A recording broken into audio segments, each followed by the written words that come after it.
Hey everyone, it's Karina with Karina Loves to Plan. Welcome back to my channel. I am here for my October currently inked progress report. So I'm going to take you through what I thought of each pen and ink pairing, but then I'll also oh my gosh, cannot speak. I will also take you through the pens and inks, or how many pens and inks I've acquired in the month of October.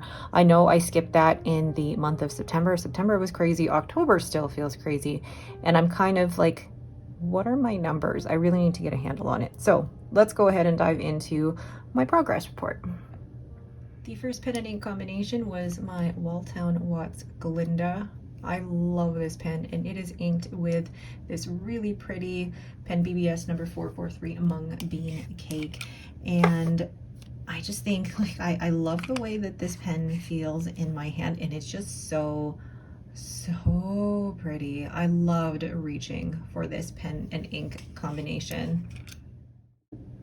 So I gave the ink a 10, the flow a 10, and the comfort level of the pen a 9. And I feel like I'm being picky here, but I loved this pen and ink combo. I reached for it so much, or every chance that I could. This ink is the loveliest pinky brown, and it flowed so well out of this fine nib. The pen is comfortable, but there is a bit of a step between the body and the grip.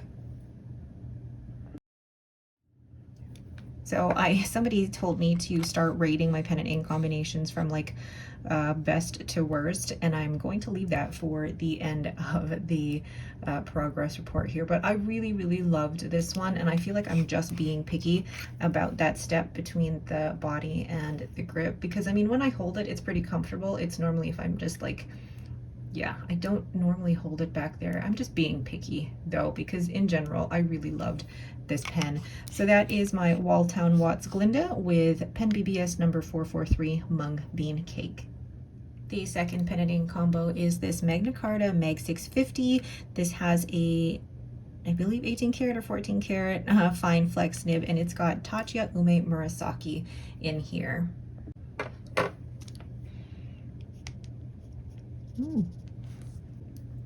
Tried to use it and there's like no ink left. So I gave the ink a 10 because I love this ink.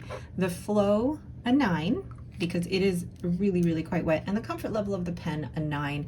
At first I was not a fan of how wet or broad this was. I did not like it for just my everyday fine writing, but then I decided, you know what, it's not actually for everyday writing. It's perfect for the flourishes and the quotes, and I love it just for that. So once I changed my mind on that, it changed my perspective on this pen.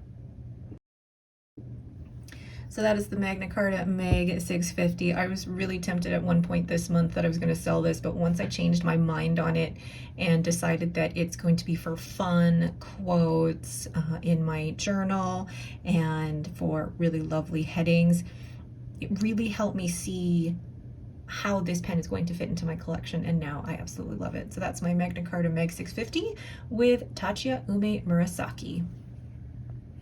The next pen and ink combination is my Waterman Ken in Amber, and this has Birmingham Pen Co.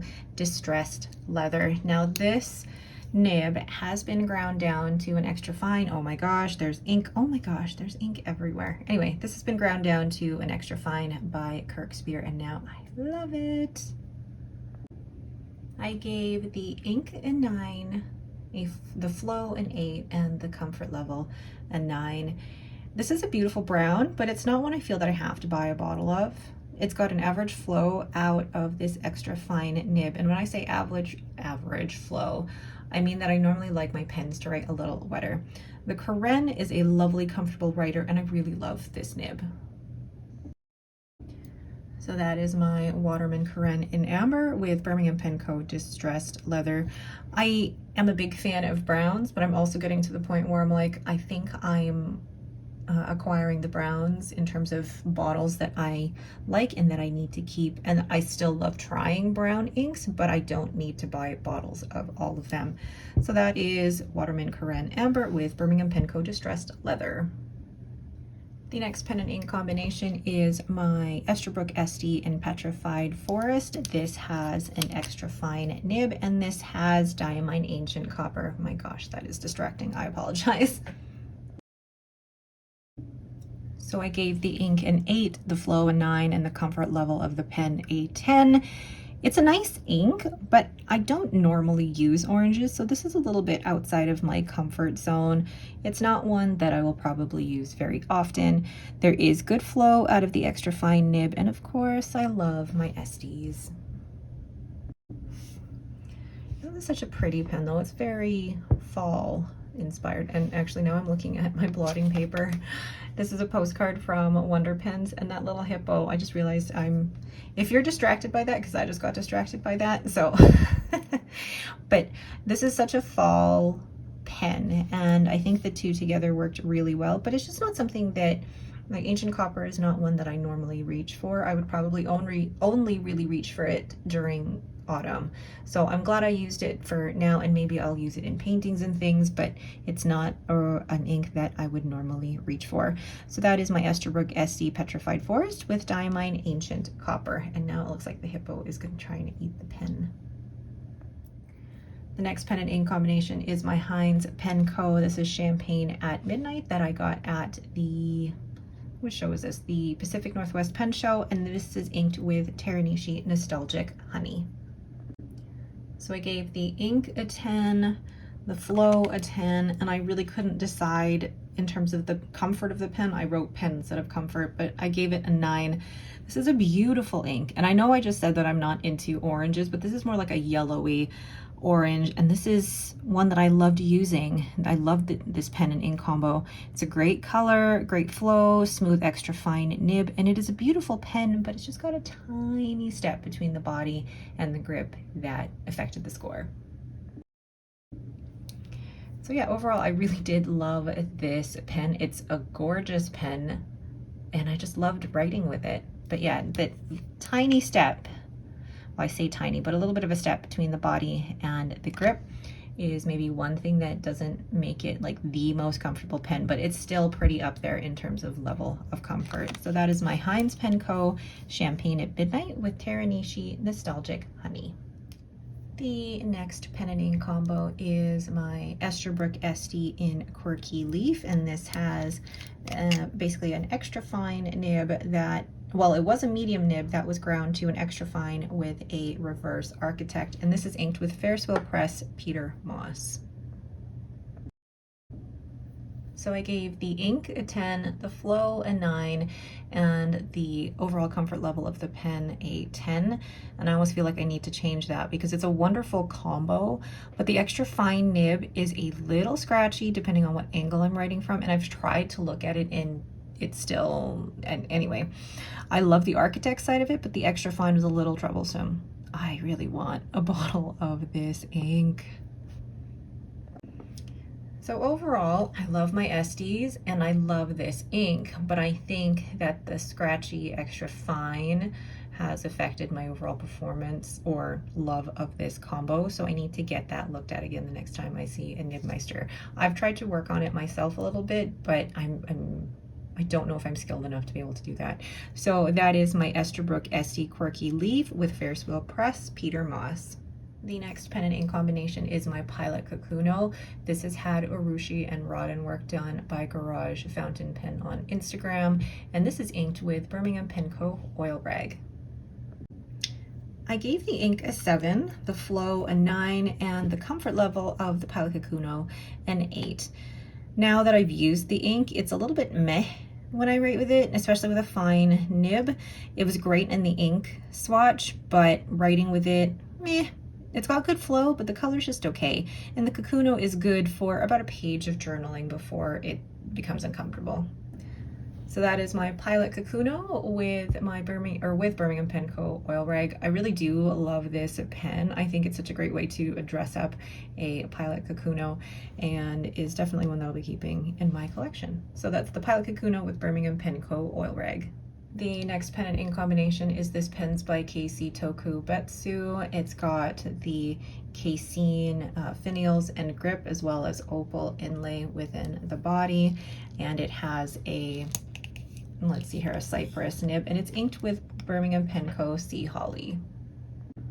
So I gave the ink an 8, the flow an 8, and the comfort level of the pen a 9. It's a beautiful ink, but it's in the wrong pen. This pen does not have the best seal, so every time I wrote with it, the ink just looked black until maybe I had written at least half a page, and the real color of the ink came through. The pen is comfortable and the nib is a good writer, but I may actually sell this. So yeah, it's a beautiful pen. I'm just more concerned really about like the smoothness of the threads, and I know somebody else would be happier to work on that, but I am, you know, maybe it just needs a little bit of silicone grease, but part of me is like, if I really loved it, I'd be okay with adding silicone grease to that. And I don't know, I mean, otherwise it's a beautiful pen, it writes beautifully. I've just kind of lost the love of it, and I hate that. But anyway, that's my Pens by Casey Tokubetsu model with Birmingham Pen Co. Sea Holly. Next we have my Esterbrook SD in Blue Moon, and this has a fine nib with a reverse architect. This was from a medium nib, and then it is inked with Pelican Golden Lapis. So I gave the ink a 9, the flow an 8, which I actually feel is generous, and then the comfort level of the pen a 10. And it's going to be hard for you to see what I'm writing here, but it's another beautiful shimmer ink that has had some issues. I did have it clog a couple of times, but when it did work, it was great. It's a beautiful combo when it actually works well. And like, look at all of that shimmer. It actually makes it a little bit hard to read, but that is my Esterbrook SD Blue Moon with Pelican Golden Lapis. And last but not least, my Leonardo Memento Zero in Andromeda with an extra fine nib, and this has Birmingham Pen Co. Brown Turkey Fig Twinkle. I gave the ink a 9 because it is a beautiful ink. I gave the flow a 7, which actually I feel is generous, and the comfort level of the Leonardo Memento Zero a 9. This ink gave me the most trouble this month. There was a lot of clogging, and it only seems to work now after I had refilled it without the shimmer. Love the pen, but the ink was just disappointing. And I also think that's partly why I fell so far behind in my 5-year journal. This was the ink that I used every day in my 5-year journal for the month of October. And because it was giving me so many issues, I think that was part of the reason why I also fell so far behind, because I just didn't want to write with it, which is unfortunate. But when I did refill it, it was fine. So pretty ink, but has issues, and like, be careful with how much shimmer you're actually taking in to your pen when you use it. So that is my Leonardo Memento Zero with Birmingham Pen Co. Brown Turkey Fig Twinkle. All right, so when I look at what I'm going to rate these pens in terms of the order that I enjoyed them in most, I'd probably have to go with, let's see here, I do like the Glinda up at the top there, and then this pen, I know that these two will probably be in the bottom. I did enjoy, let's see. I hate saying that these two are in the bottom, but this SD probably here. And then in the middle, it's kind of a mix. I loved this more than these. Then I feel like I did like this and this, than this order. Okay, I mean, the order didn't change much from what it was originally, but I think my favorite writing experiences were probably the Glinda, or the Walltown Watts in Glinda, and the Hines Pen Co., because the ink and the flow out of them was just great. And then the third is my Magna Carta Meg 650, because once I realized that it's not for everyday writing, but just for quotes and headers and things, I really appreciate it for what it was. Then the Waterman Ken. I enjoyed the brown ink more than the Diamine Ancient Copper. And then I think for me, these just kind of, I feel like the bottom 5 are a bottom 5 because of just issues with the ink, maybe an issue with the pen, definitely an issue with the nib for this one, because I love the ink in this one. So I am considering selling the Pens by Casey Tokubetsu model, and I'm definitely not going to be using Brown Turkey Fig Twinkle again unless it's in like a different pen, but we'll see. All right, so those are my I guess, progress report for my pen and inks, I'm gonna do a quick summary of what I've acquired for pens and inks for October. All right, so I'm gonna use this for the lovely headers here. This is my, oh, and I'm gonna run out of ink, aren't I? October.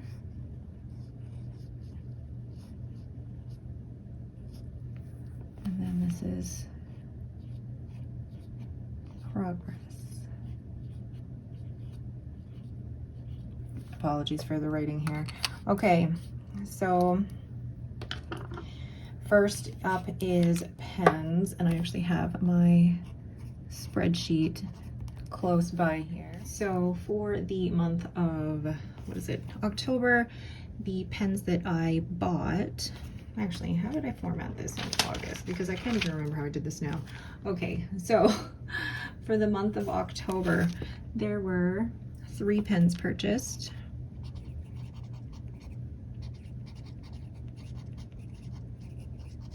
And then, did I sell any? There were none sold.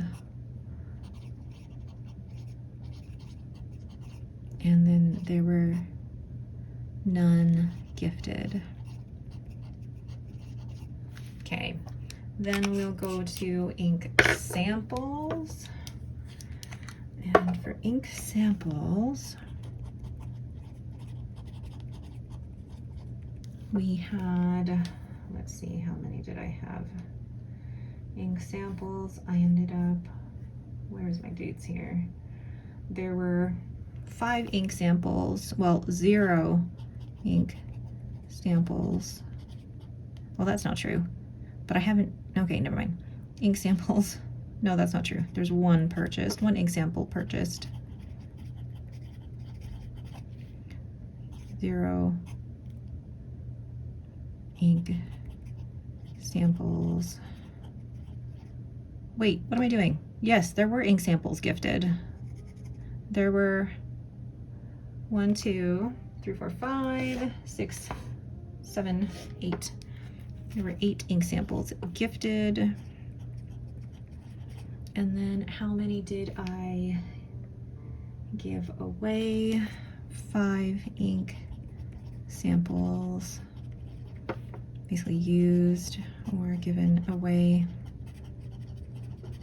Oh, and then for ink bottles, I did not, oh no, that's a lie. I bought 1 ink bottle. I got 10 ink bottle, oh gosh, write this properly, Courtney. 1 ink bottle purchased, 10 ink bottles gifted, and that was the Amarillo, no, Anderillium. And then 1 ink bottle given away. Oh, that's not even right. Hold on. How many did I give away? See, this is why I need to do this. There were 3 given away. Let's see what my total numbers are. So my totals, my total number of pens, I should be at 47 pens. And the number of ink samples, I should be at 89 ink samples. This is just according to my spreadsheet rather than me actually counting. And then ink bottles, I should have 54 ink bottles. Actually, with these ink samples, I don't know if this is actually correct. We'll figure it out. I think because there were ink samples that were gifted that the ink bottles will be correct, but the ink samples are probably going to be off by, let me see here, 1 purchased plus another 4. Yeah, they'll probably be off by 4, so I might be at 93 here, which is a lot for me, and I haven't even counted them all. Yeah, and I'm wondering if I actually do have that many. Oh yes, I do. Wait, I don't know. That's okay, we'll figure it out. All right, that is my me trying to figure out the mess that is my current collection, as well as my progress report. I hope this was helpful to you. If not, then at least entertaining. All right, but that is it for me. Thank you all so much for watching. If you have any questions, please leave them in the comments below. If you like this video, please leave me a thumbs up and don't forget to subscribe. Thanks for watching and have yourselves a great day.